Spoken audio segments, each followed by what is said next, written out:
What's up guys, Kyle here again, and welcome back to another episode of FAQ'N Friday. I really hope you guys had a FAQ'N great week. So anyways, real quick, two things before we jump into this week's questions. Number one, my band has a show next week in New Jersey. Check the flyer.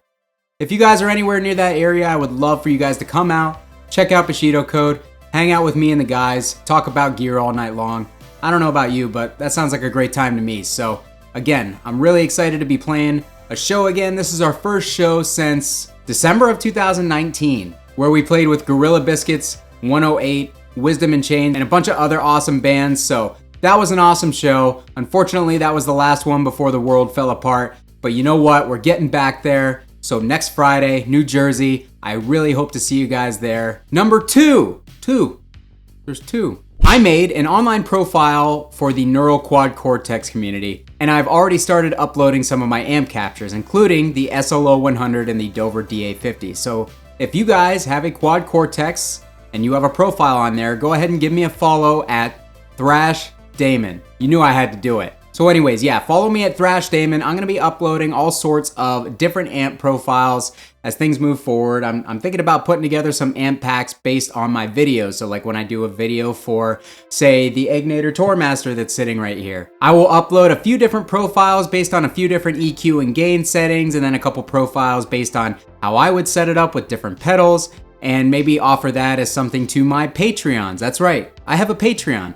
Down in the description of this video is where you can find it. So if you want to become a Patreon for this channel, hang out in our group chat and help contribute to me growing this thing, I'd really appreciate it. Moving forward, I'm trying to think of perks to give to my Patreon members, as right now I just have a bunch of really generous, awesome guys and donate a little bit to me each month in order to help the channel grow. So I'm massively appreciative to those guys and would really love to have you guys come on board. So anyways, yeah, Neural DSP, my name is Thrash Damon in the online community, so go ahead and give me a follow and get yourself some cool amp captures. All right, let's get into the questions. Question number one comes from my man, Luke Wilson. Luke asks, considering you're on a big gear purge right now, what are the amps, pedals, and guitars that are part of your forever gear, i.e. that you never plan on selling? So I have thought about this numerous times. I always think, like in a catastrophic financial event where for some reason I have to sell everything, what could I minimize my gear collection down to and be completely content with it? It's kind of tough. I'm gonna give you 4 amps, which is ridiculous because a lot of people don't even own 4 amps, but when you have like 50, 4 doesn't seem like that many. So I'm gonna narrow it down to 4 amps and 3 guitars, okay? Amp number 1, my first year Splawn Pro Stock 6550. That is still my basically number 1 amp. That's the amp that I judge all other amps against. It's just an amazing sounding quick rod circuit with 6550s in it, and I absolutely love it. It's what I used on the Bushido Code record, and it sounds phenomenal. And they're really hard to track down because Scott made a lot of changes through those initial years, and mine is a first year, and whatever he did to it, it sounds good like that. So that's number 1. Number 2, my VHT Deliverance. Basically because they're getting harder and harder to find and the prices are going up. I mean, the prices on everything are going up, but the prices on the VHT stuff have absolutely skyrocketed. So not only are they scarce, but they're extremely expensive now. So I have loved that Deliverance. That's the first boutique amp I ever owned. I had a bunch of PV and Marshall stuff and I got my hands on that VHT Deliverance and I've loved it ever since. I still love it. I don't play it enough. So that's a really cool amp that I'm like, in my mind, I'm like, I need something 5150 and I need something Marshall and then I need something unique. So that fits the unique profile because that amp doesn't sound like anything else you've ever played. The VHT has a very signature voicing to it and you're really not gonna get it out of any other amp. So VHT Deliverance is amp number 2. Amp number 3 is my FJA modded 5150 block letter. This amp sounds incredible. It has been modded by Jerry at FJA. I did not have him do the mods. It came like that when I bought it. I got a great deal on it used. It's got KT88s and 6L6s in the power section, and it sounds like no 5150 you've ever heard. It actually kind of removes the Cocteau mids a little bit, and I kind of don't like that, but I like everything else about it. It's extremely big and punchy in the low end. It's a lot clearer. It's a little less fizzy than a stock 5150, so again, it's an amp that I'm not gonna easily replace. There are days when I like a stock 5150 better than that amp, but most times I play through the both of them. I like the FJA better. I'll never be able to replace that amp. I mean, it's the only one that I've ever seen for under $1,000. So I bought it. I'm so glad I have it. I will never sell it. That amp will probably go with me to the grave. And finally, amp number 4 of amps that I would never sell. My JCM 2000 DSL 50 that I had modified by my man Mike Wagner at Wagner Amp Repair. I know that seems goofy. It seems like a goofy amp to choose, but I've played a whole bunch of DSLs, 50s, 100s, a whole bunch of TSLs, and this one, for whatever reason, just has something special about it. It just sounds incredibly good. So much so that I sold it when I bought my Friedman JJ100, and I regretted it. I didn't love the Friedman, and the JCM 2000, I played them back to back the day that I sold the DSL 50, and I had a panic attack when I sold it. I was so bummed that when I played the JJ100 and the DSL back to back that I preferred the DSL, that I was getting the tones that I wanted out of the DSL and not so much the JJ. Not that the JJ is a bad amp, it's an incredible amp, but for what I do and for what I like out of an amp, it just never fit my ears. So I remember watching it go and being bummed out about it, and that was literally like a 3-year gap until I finally hit the guy up who I sold it to and was like, hey dude, would you want to sell that amp by any chance? And he's like, yeah, I'm actually looking for one of the newer DSL 100Hs, one of the made in Vietnam ones. And I said, well, I have one of those. Would you want to trade? And he said, yeah. So I traded him directly back, got my baby back.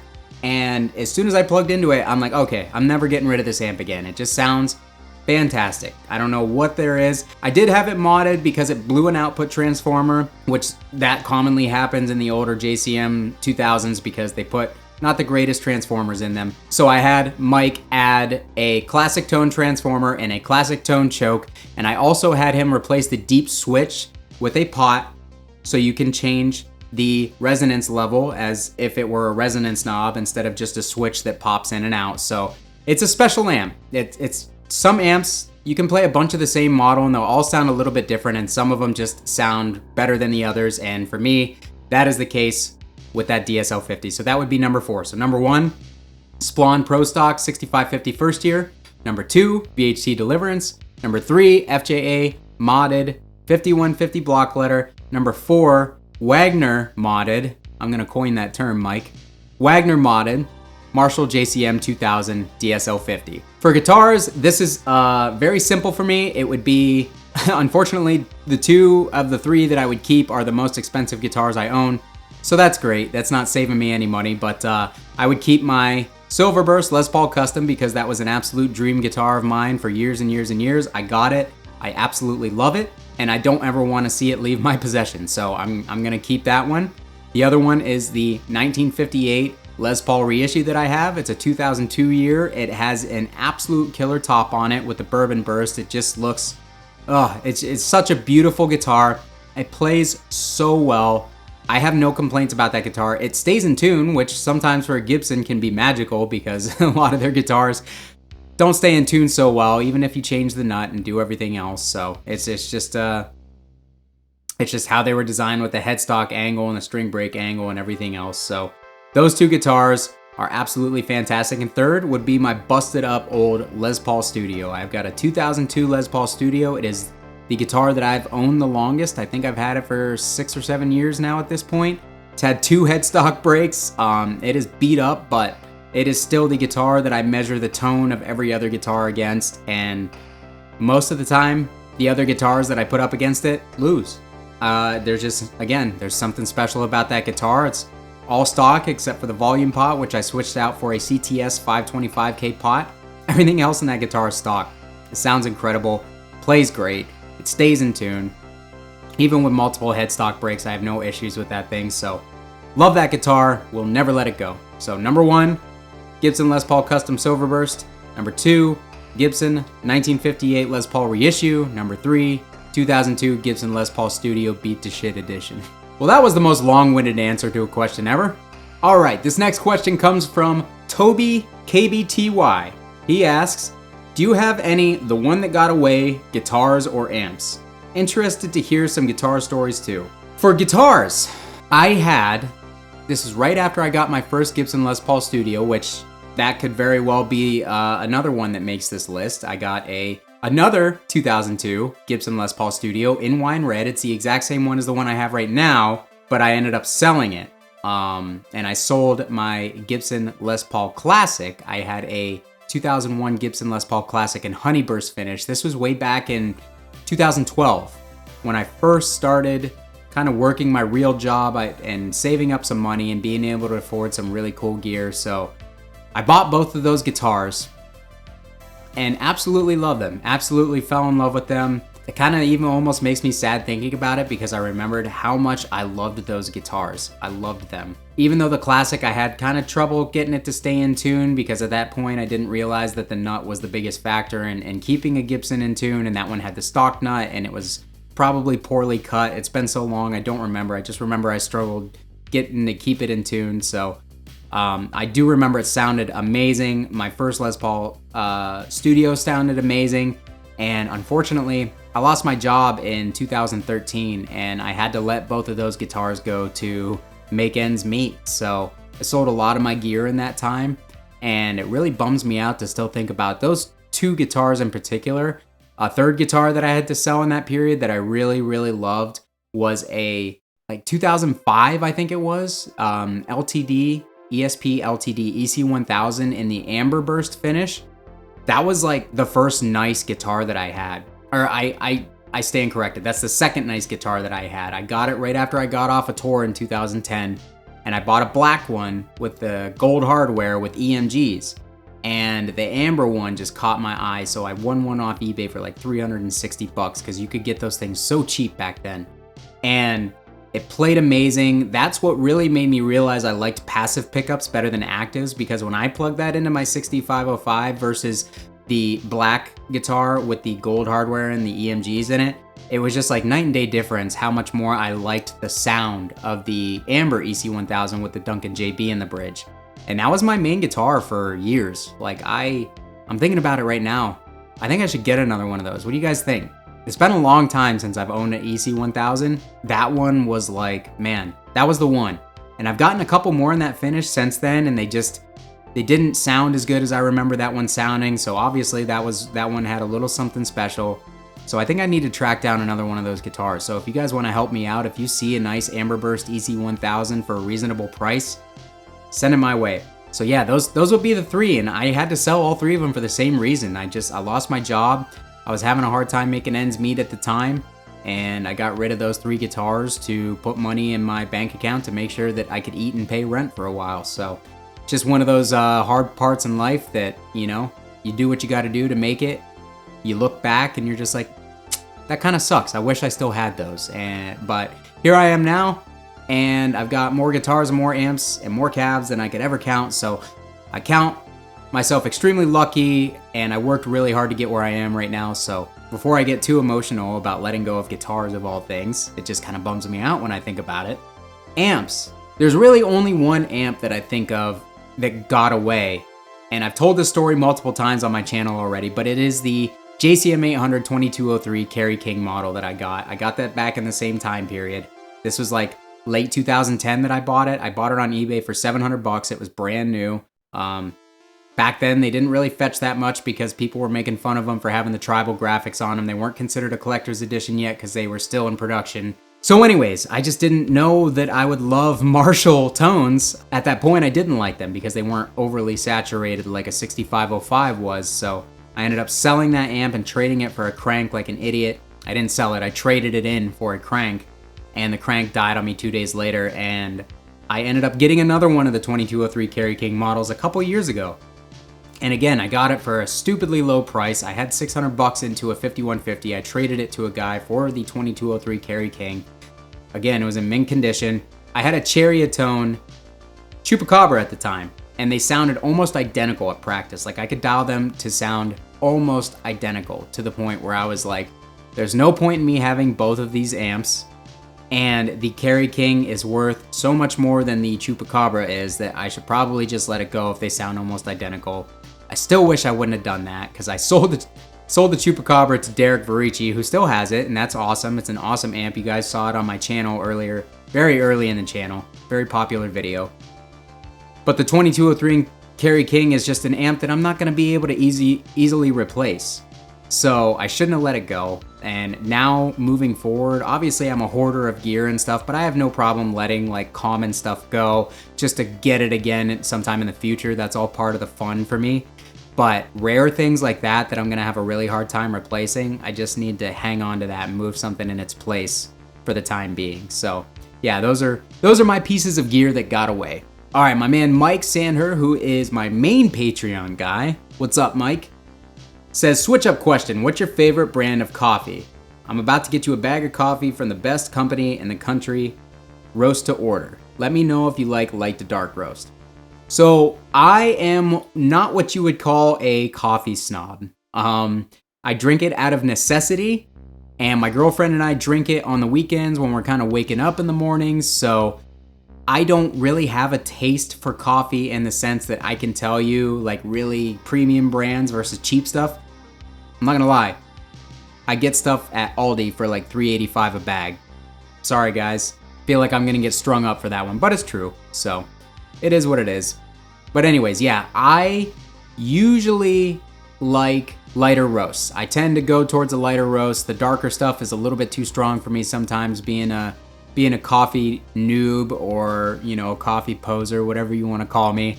I'm just not a huge coffee guy, but I tend to like the lighter stuff a little bit more. Kaylee really likes the hazelnut stuff, and whenever we make that, I'm just fine with that. So I'll, if you're really going to do that, Mike, I will let you send me whatever you think is best, man. You send me what you think is good, and I will review it for you personally. Really appreciate it, man. All right, and my last question for the week is going to come from Scott Peters. Scott asks, speaking of hot rod and Marshall tones, in your opinion, is the Marshall 900 SLX a good sounding amp, or would an 800 with a Legendary Tones hot mod sound better? Thanks for the question, Scott. I appreciate it, man. So, two answers. Is the 900 SLX a good sounding amp? Absolutely. I love that amp. It sounds killer. It's got a lot of gain built into it. It's got the all-tube circuit, which I have no problem if there's clipping in my circuit as long as the amp sounds good. But the SLX is always touted as the best of the 900 series because the circuitry is all-tube. There is no clipping. I've had a couple of them. I think they sound awesome. The only reason I sold the last one I got is because I got my 6550 Splon that is my forever keeper for a great deal, and I just had too many amps at the time. I know, like, that's such a thing for me. And had to move something in its place, so I sold the 900 SLX. Again, kind of wish I hadn't because they're getting really hard to find. But anyways, yeah, it's a great sounding amp. So for part two of your question, 900 SLX versus a hot mod in a JCM 800, I'm going to choose the hot mod in the JCM 800 10 out of 10 times. And I'll tell you why. The JCM 800 or 2203, 2204, those are the ones that I'm particularly referring to. It's one of my favorite amps. It sounds really good. I've always double boosted that amp and made it sound great, but ever since getting the Legendary Tones Hot Mod V2 and putting that in my both my JMP 2203 and my 2204 50 watt, both of those amps are just ridiculous sounding for what I do now. They both sound incredible with the added gain from the hot mod, and they sound huge. The 900 SLX is not a big sounding amp. It's tight, and it's got a decent punch to it in the low end. It can get a little flubby depending on how you dial it in. The 800 with the hot mod in it with the gain and bass switch up, the gain rolled back on the amp to about noon, and a boost out front is just amazing, amazing high gain thrash tones that are tight. They're still articulate because the hot mod doesn't mud the amp up, and it sounds like a big open roaring classic Marshall amp. And for big sounding rock and roll and high gain tones, the 800 is already a hard amp to beat, especially with a boost out front if you're trying to get into that thrash territory. But you add the hot mod in the mix and it really brings the gain up to more modern levels, but still has that classic Marshall voicing.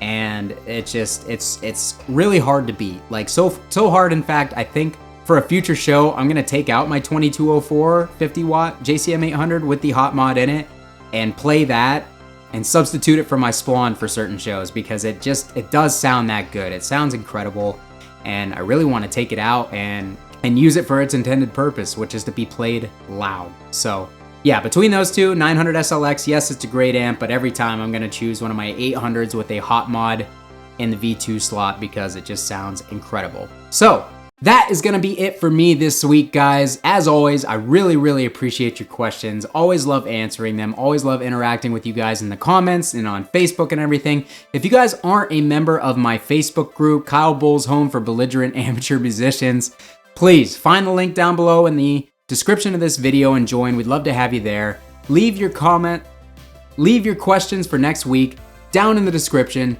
so I can answer them. Love doing these FAQ videos with you guys. Really appreciate it. Should we do a live one soon? You guys want a live FAQ? Let me know. That'd be something I'd be interested in. It'd have to be after 5 p.m. when I get out of work, but I'd love to do a live FAQ with you guys next Friday, following Friday. You guys let me know in the comments. So anyways, again, thanks again for being here, guys. Thanks for your questions. I really enjoyed it. I hope you guys have a wonderful weekend. Kyle here again. We'll see you next time.